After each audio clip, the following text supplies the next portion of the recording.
These age-old German remedy can cleanse clogged arteries, fat in the blood, fight infections and colds.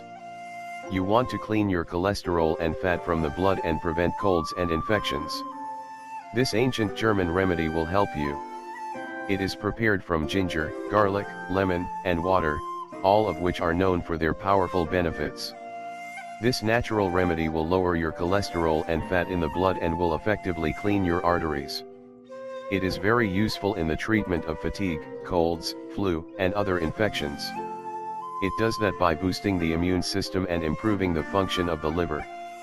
Moreover, this old German remedy will prevent free radical damage to the cells, thus prevent different conditions and diseases.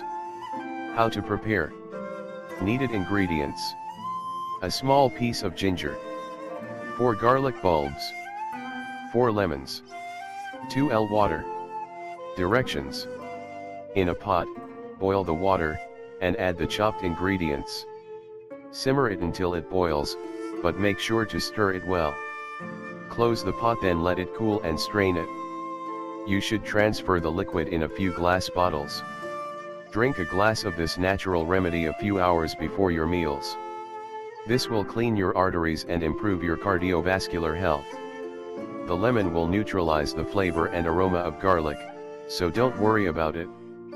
Even though it can be rough for some individuals, this natural remedy is very powerful and will improve your health in general within a short period of time.